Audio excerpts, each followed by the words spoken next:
Nous lisons Proverbe chapitre 29. Commençons au verset 1. Un homme qui mérite d'être repris et qui redit le coup sera brisé subitement et sans remède. Un homme qui mérite d'être repris et qui se rebelle et qui s'endurcit mérite d'être brisé subitement. Ça veut dire qu'il peut même mourir. Vous voyez comment? La mort spirituelle arrive sans prévenir. Un homme qui mérite d'être repris et que ça ne lui dit rien, il peut tomber, il peut mourir. Ça peut être physique comme spirituel. Comme je disais à Banjo, dans la parole de Dieu, servir Dieu, c'est apprendre à accepter des reproches. Si on ne peut pas accepter des reproches, vous ne pouvez pas servir Dieu. On peut vous appeler enfant de Dieu. On peut vous appeler frère, on peut vous appeler soeur. Mais vous n'hériterez jamais de quoi. Servir Dieu, c'est accepter, être repris et corriger ça. Amen. Oui, bien aimé. Quand les justes se multiplient, le peuple est dans la joie. Quand quelqu'un qui réclame et qui réclame la justice, qui marche dans la justice, quand son bien s'augmente, la joie est partout, la joie s'étend. Mais quand c'est le méchant qui se multiplie, la République est en danger. Il peut payer, on vous tue. Il peut payer, on vous tue avec la croissance de sa richesse. Mais quand c'est le juste, il peut pouvoir autrement. Selon que Dieu lui dit. Corneille était un homme qui faisait beaucoup de bien. Je disais au bien-aimé Abadjon. Corneille faisait beaucoup de bien. Pourquoi est-ce que le Seigneur dépêche Pierre d'aller chez Corneille? Corneille faisait beaucoup de bien sans la connaissance. Et Dieu a trouvé que son cœur était très disposé pour faire le bien. Il craignait même Dieu, mais il ne connaissait pas Dieu. Et c'est pourquoi Dieu a suscité son serviteur, son envoyé pour envoyer vers Corneille. Apprendre la sagesse et reçoit l'esprit pour désormais faire le bien, être conduit par l'esprit pour faire le bien. Pour m'écouter avant de faire le bien. Parce que ton bien peut être simplement lâche, tu mets la main où je ne t'ai pas envoyé. C'est pourquoi quand Pierre commence à parler, l'esprit se repent.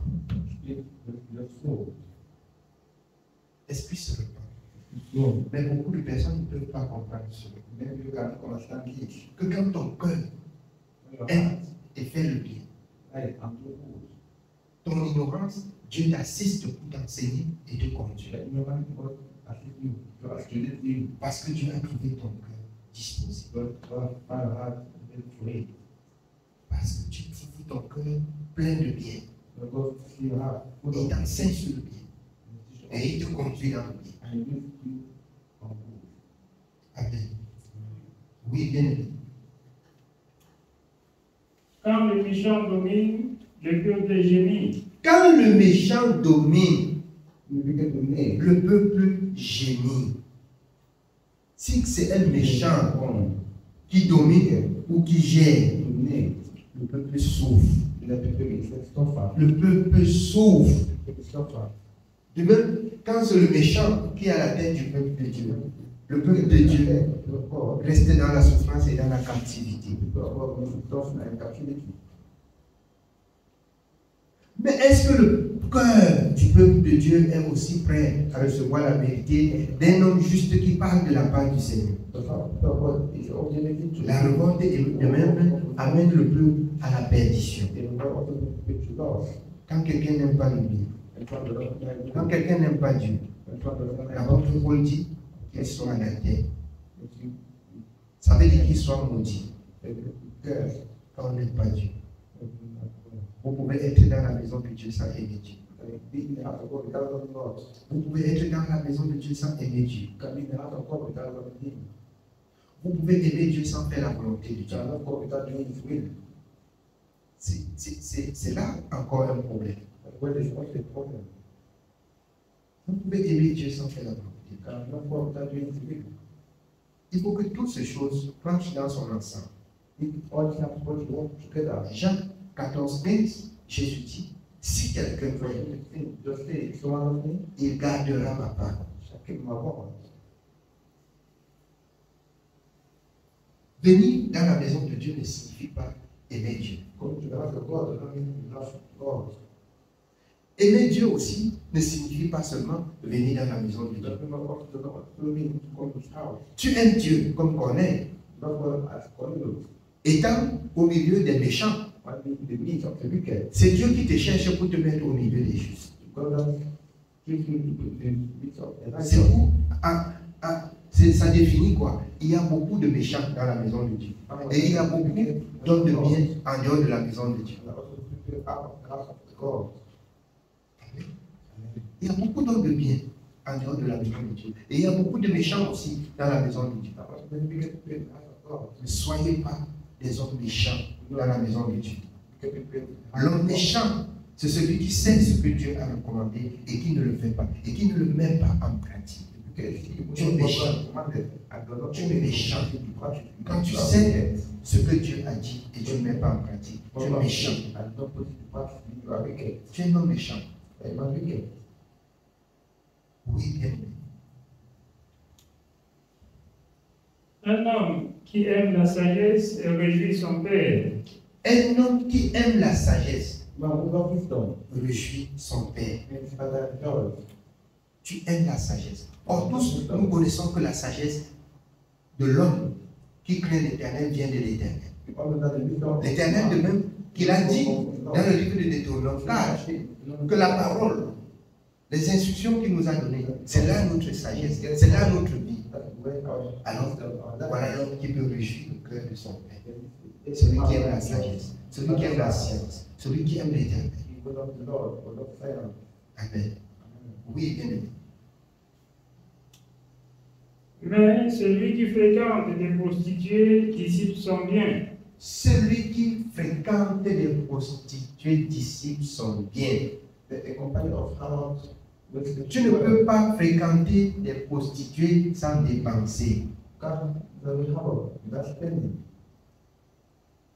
C'est pas ça? Que tu sois femme ou homme, femme qui pense qu'il a fait la prostitution et qu'il a gagné l'argent, alors il s'en va à l'hôpital et dépense le double. Et voit même s'il ne revient pas au Seigneur, elle peut mourir pour son péché. Elle peut trouver la mort physique. C'est pas ça? Oui, bien aimé. Un roi a permis le pays par la justice, mais celui qui reçoit des présents le ruine. Un roi a permis le pays par la justice. Mais si quelqu'un reçoit des présents pour calomnier les voies de la justice, il va faire souffrir le pays. Mais en affermissant le pays, c'est la justice, c'est la vérité, sans accepter les présents pour corrompre. Voilà pourquoi le monde tout entier est corrompu. Le monde tout entier est corrompu. On peut recevoir le présent, on condamne l'innocent. Ce n'est plus la justice. La justice demande de rendre véritablement la justice sans prendre un présent. Mais le présent calomnie les voies de la justice.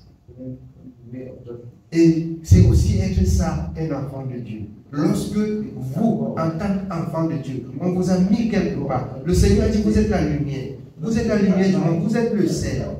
Alors, n'acceptez pas les présents pour corrompre les voies de la vérité. Vous n'êtes pas différent des mondains. Vous n'êtes pas différent des mondains. Amen. Oui, bien dit. Un homme qui flatte son prochain tend un filet sous ses pas. Il y a un piège dans le péché de l'homme méchant, mais le juste triomphe et se réjouit. Le juste connaît la cause des pauvres, mais le méchant ne comprend pas la science. Le juste connaît la cause des pauvres. Le juste connaît la cause des pauvres, mais le méchant ne peut pas accepter qu'on assiste le pauvre. Mais le juste, il compatit. Il compatit. Marchant par le Saint-Esprit. Alors, je vais parler comme qui dans la parole, qui aimait le peuple de Dieu? Hein? Madoché aimait le peuple de Dieu et désira le bien de tout le peuple. Aujourd'hui, si tu aimes Dieu, la première des choses, tu dois garder la parole de Dieu. La deuxième des choses, tu dois chercher que Dieu te parle par son esprit et que tu agis sur la conduite de Dieu et non sur la conduite des hommes. Là, tu aimes Dieu. Je vous ai dit tout à l'heure. Alors, quelqu'un qui aimait beaucoup Dieu et que Dieu envoie son serviteur parce qu'il partageait son bien. Dieu lui dit, ne partage plus comme tu partages. Reçois la sagesse et la connaissance avant de partager dans la sagesse et dans la connaissance. Amen. Mais c'est la sagesse de Dieu. Quand ceux qui recherchent la justice ainsi, alors, quand Dieu augmente leur bien, ils savent compatir aux pauvres. Ils savent prier pour le pauvre. Amen. Marchons par l'esprit et nous n'accomplirons jamais les désirs charnels. Amen. Oui, bien, on continue. Les moqueurs soufflent le feu dans la ville, mais les sages calment la colère. Les moqueurs soufflent le feu dans la ville, mais le sage calme la colère. Si les gens se lèvent pour brûler cette ville, mais en tant qu'enfant de Dieu, vous dites que le pays va mal, ça va mal, ça va mal. Vous vous joignez à eux pour brûler la ville. Vous êtes plus criminel parce que vous avez appris Dieu. Vous devez chercher à calmer le peuple. Vous devez chercher à ramener le peuple au calme. C'est en brûlant que ça change quoi? Si vous avancez des mauvaises paroles pour exciter le peuple à la révolte, vous êtes en train de détruire une ville. Vous détruisez. Vous, quelqu'un peut dire que je n'ai pas participé pour détruire. Mais que quand tu as avancé une mauvaise parole, quand tu as encouragé ceux qui détruisent, toi-même tu as détruit. Tu as détruit notre désir, nos pensées. C'est de ramener au calme et à la vérité. Amen. C'est de ramener au calme et à la vérité. Amen. Oui, bien. Si un homme sage conteste avec un insensé, il aura beau se fâcher ou rire, la paix n'aura pas lieu. Les hommes de sang haïssent l'homme intègre, mais l'homme droit protège sa vie. L'insensé met en dehors toute sa passion, mais le sage la contient. Quand celui qui domine a égard aux paroles mensongères, tous ses serviteurs sont des méchants. Le pauvre et l'oppresseur se rencontrent. C'est l'Éternel qui éclaire les yeux de l'un et de l'autre. Un roi qui juge fidèlement les pauvres aura son trône affermi pour toujours. La verge de la correction donne la sagesse, mais l'enfant livré à lui-même fait honte à sa mère. La verge et la correction. Ça fait comment? Ça donne la sagesse. Mais quand on vous dit, faites ceci aux enfants, ils croient que quoi? Ces enfants vont grandir, on va voir. Mes enfants grandissent, vous allez voir. Vous allez voir. Si longtemps que je fais la volonté de Dieu, que j'écoute mon Dieu, que je prie mon Dieu, que je les instruis le matin comme le soir, sur la voie qu'il doit suivre. Dieu ne peut pas me livrer au mal. Dieu que je sers avec persévérance, c'est quel état de cœur j'ai désiré et que j'ai désiré pour tous nos enfants. Là, quand je donne des instructions, vous vous tournez derrière vous, vous m'avez de moi. Et Dieu me fait savoir. Vous vous tournez, quand vous sortez là, vous parlez. Ça entre dans mes oreilles. Dieu me donne toujours de comprendre. J'ai parlé à Banjo. Si on était venu, si on était passé quelque part, on devait dire qu'on a envoyé quelqu'un me dire. C'est pas ça. Je n'ai rencontré personne. Je suis arrivé, on est arrivé à la maison. Tous sont venus me trouver à la maison. Mais quand je mets à nu leur cœur, là, chacun sur les yeux. Vos mauvaises pensées là, Dieu me donne de comprendre. Dieu me donne de comprendre. Tout ce que vous pouvez murmurer sur moi, Dieu me donne de comprendre. Amen. Que Dieu vous donne plutôt de rechercher la paix, de prier pour demander de la sagesse, pour instruire vos enfants. Et non de vous occuper de moi qui vous dit ce que Dieu vous recommande de faire pour vos enfants. Prenez le temps de prier Dieu qui vous donne la sagesse pour instruire vos enfants. Prenez le temps de vous occuper de méditer sur moi. S'il fallait choisir pour être devant pour parler de la part de Dieu, je choisirais. S'il fallait choisir, je choisirais me taire. Je choisirais me taire. S'il fallait choisir. Mais plus que la nécessité m'en a été imposée par Dieu, je le dirais que vous ne mettez pas. Je vais vous dire cela. Amen. Oui, bien. Quand les méchants se multiplient, le péché s'accroît, mais les justes contempleront leur chute. Châtie ton fils, et il te donnera du repos, et il procurera des délices à ton âme. Châtie-le, et il va te donner du repos. Il va te donner du repos. Je vais vous dire quelque chose ce soir. Quand vous attendez que les enfants grandissent jusqu'à un certain âge, mon ami, il est impossible de rattraper le temps que vous avez perdu. Je vous le dis encore ce soir, il est difficile. Il est difficile. Vous allez voir, quand le poisson là, quand on veut sécher le poisson là, au fil du temps, quand ça sèche là, ça prend sa forme. Et quand c'est déjà entièrement sec là, vous ne pouvez pas le laisser. Et même quand ça commence à sécher, ça sèche au fur et à mesure. Même si ce n'est pas entièrement sec, ça a pris d'autres formes. Il est difficile que vous renvoyez encore à d'autres formes. Mais pendant que c'est encore frais, vous pouvez donner toutes les formes que vous voulez sur ça et ça sèche comme ça. Ça sèche sur la forme que vous avez. Le poisson sèche sur la forme que vous lui avez donnée. C'est pour comprendre comment vous pouvez vous rattraper.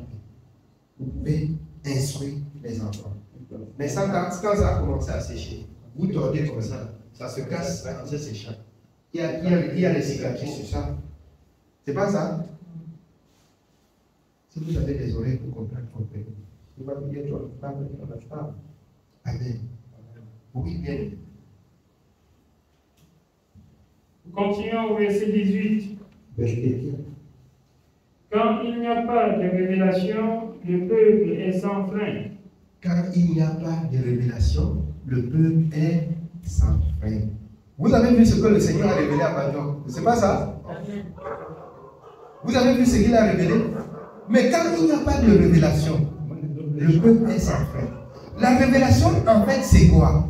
C'était des choses ainsi cachées qui étaient cachées dans les cœurs. Et le Seigneur m'en a fait savoir et j'ai mis en nous. Quand il n'y a pas de révélation, le peuple est sans frein.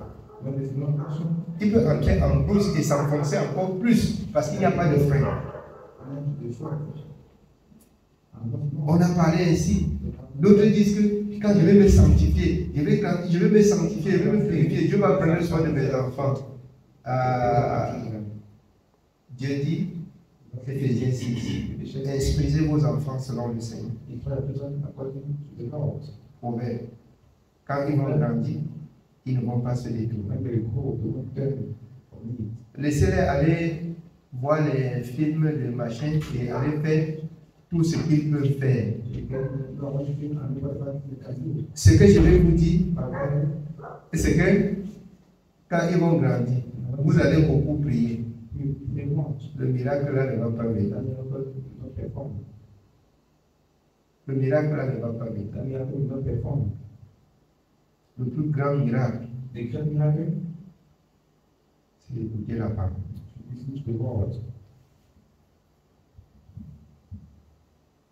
Le plus grand miracle, c'est la parole de Dieu qu'il a dit dans la vérité. C'est ça le plus grand miracle de tous les temps. C'est la parole de la vérité. C'est la parole de la vérité. C'est ça le plus grand miracle de tous les temps. Amen. Oui, bien. Heureux s'il observe la loi. Nous sommes dans Proverbe chapitre 29. On a commencé au verset 1. Nous sommes au verset 19. Nous sommes au verset 18. Comme il n'y a pas de révélation, le peuple est sans frein. Heureux s'il observe la loi. Ce n'est pas par des paroles qu'on châtie un esclave. Même s'il comprend, il n'obéit pas. Si tu vois un homme qui réfléchit dans ses paroles, il y a plus à espérer d'un insensé que de lui. Le serviteur qu'on traite mollement dès l'enfance finit par se croire un fils. Un homme colère excite des querelles et un furieux commet beaucoup de péchés. L'orgueil d'un homme l'abaisse, mais celui qui est humble d'esprit obtient la gloire. Celui qui partage avec un voleur est ennemi de son âme. Il entend la malédiction et il ne déclare rien. Tu partages avec un voleur, le chef de Christ. Tu es quoi? Tu es ennemi de ton âme. Partager avec le voleur. Voici même ce qu'on a volé et acheté. Tu es ennemi de ton âme. Tu participes au vol. C'est pourquoi dans le monde, le jugement et la justice du monde condamnent. Parce que si tu n'achètes pas le lendemain, il ne vole plus. Il est encouragé de voler lorsque tu as acheté. Mais si tu n'achètes pas, le lendemain, il ne vole plus. Parce que ce qu'il a volé, il ne sait pas ce qu'il doit faire. Amen. Oui, bien.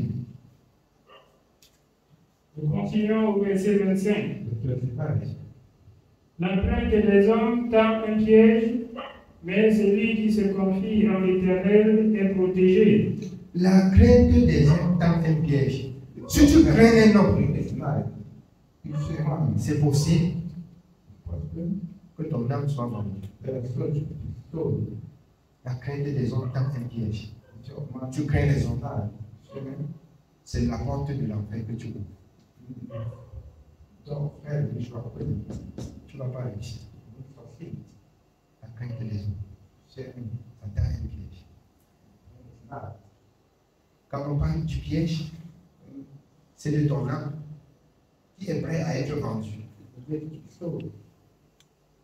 Amen. Oui, bien. Nous continuons au verset 26. Beaucoup de gens recherchent la faveur de celui qui domine, mais c'est l'Éternel qui fait droit à chacun. L'homme inique est en abomination au juste, et celui dont la voie est droite est en abomination aux méchants. Amen. Amen. C'est que vous avez écouté. C'est que vous avez entendu. Allez mettre en pratique. Si vous voulez servir Dieu, si vous voulez le servir, il n'y a aucun avantage sur vous si vous mettez la parole de Dieu en pratique. Il n'y a que ceux qui ont fait des enfants de Dieu, le chant, qui puissent, bien aimer, flatter et pleurer que les enfants et que même les pécheurs remplissent l'église. Réfléchissez. Si vous voyez que c'est bon pour mettre en pratique, mais si longtemps que je dis, la vie du pécheur, elle ne doit pas m'envahir. Je hais, je vous dis bien, je hais la crainte, je hais la voix des pécheurs. Elle ne s'attachera pas. Il y a la bien-aimée Mado qui a rendu témoignage. Elle s'est levée, elle a dit qu'elle se voit. Parce que, tellement quand elle entendait qu'on parlait de moi, elle se disait que j'étais sévère et voire même peut-être méchant. Mais avec le temps, quand il y a eu des troubles, quand elle s'est approchée, elle a dit que je vais aller voir et toucher du doigt. Elle a vu qu'on me condamnait juste parce qu'on ne veut pas faire la volonté de Dieu. Quand on est dans le péché, elle voit que je suis tellement réticent avec ceux qui vivent dans le péché. Elle a rendu ce témoignage. Et c'est à cause de ça qu'on croit que tu es trop méchant. On croit que tu es trop sévère. En fait, quand on t'approche, on comprend que tu es simple. Tu es simple dans la parole. On comprend que quand on t'approche, on comprend que tu es simple. Et c'est ça la simplicité. Je suis réticent en ce qui concerne le péché. C'est ça qui peut former une barrière entre moi, comme le Seigneur a dit dans Ésaïe 59, entre moi et ceux qui pêchent.